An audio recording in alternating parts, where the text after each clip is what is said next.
जी business के दर्शकों को मेरा नमस्कार। मैं हूं Sachin Srivastava, AMFI registered mutual fund distributor from SS capital distributions private limited. आज हम बात करेंगे फ्लेक्सी कैप कैटेगरी फंड के बारे में कि फ्लेक्सी कैप कैटेगरी फंड क्या होते हैं, ये रिस्क प्रोफाइल में कहां पे लैंड करते हैं और इनको चूज करने से पहले हमें किन किन बातों पे ध्यान रखना चाहिए।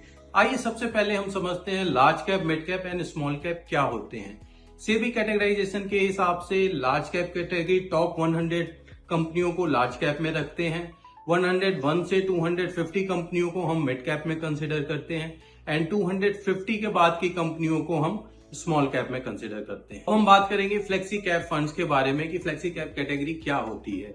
इस कैटेगरी में फंड मैनेजर के पास पूरी फ्लेक्सिबिलिटी होती है कि वो आपके फंड को किसी भी कैटेगरी में डिप्लॉय कर सकता है, चाहे वो लार्ज कैप में, मिड कैप या स्मॉल कैप या कहीं भी डिप्लॉय कर सकता है। जहां पे उसको बेटर अपॉर्चुनिटी मिलती है वो वहां पे फंड्स का डिप्लॉयमेंट कर सकता है। तो हम बात करेंगे रिस्क प्रोफाइलिंग में ये कहां पे लैंड करते हैं।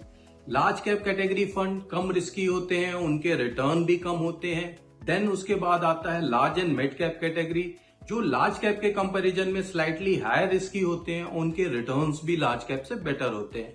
देन आता है multi cap category and flexi cap category fund. Multi cap category and flexi cap category fund में एक मेजर डिफरेंस मैं आपको एक्सप्लेन करना चाहूंगा।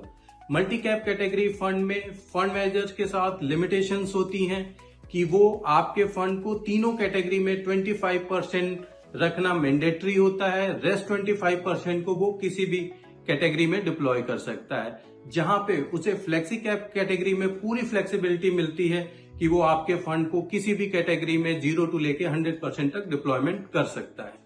अब हम बात करेंगे इस कैटेगरी के फंड का हम चुनाव कैसे करें। सबसे पहले आप अपनी रिस्क प्रोफाइलिंग करिए। आप देखिए कि आप moderate to high risk profile category में आने चाहिए। आपका इन्वेस्टमेंट ऑब्जेक्टिव लॉन्ग टर्म होना चाहिए, लाइक आप अपने रिटायरमेंट के हिसाब से प्लानिंग कर रहे हो। अगर आपके बच्चे छोटे हो तो उनके मैरिज या उनके एजुकेशन के हिसाब से प्लान कर रहे हो। फिर आप इस कैटेगरी के 3 साल, 5 साल, 10 साल की एवरेज रोलिंग रिटर्न्स को देखिए। फिर आप उसके बाद फंड मैनेजर्स की प्रोफाइल देखिए कि उनके पास इस कैटेगरी को मैनेज करने का कितने साल का एक्सपीरियंस है। देन फाइनली आप मेथड को चूज करिए कि आपको लमसम करना है, एसआईपी करना है या फिर एसटीपी के थ्रू इन्वेस्टमेंट करना है।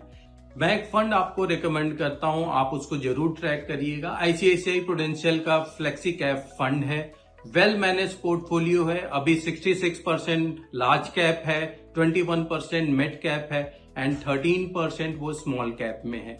और सिंस लॉन्च इस फंड की CAGR रिटर्न है 17%। आई होप ये वीडियो आपको अच्छा लगा होगा। Happy investing and retire rich. Thank you so much.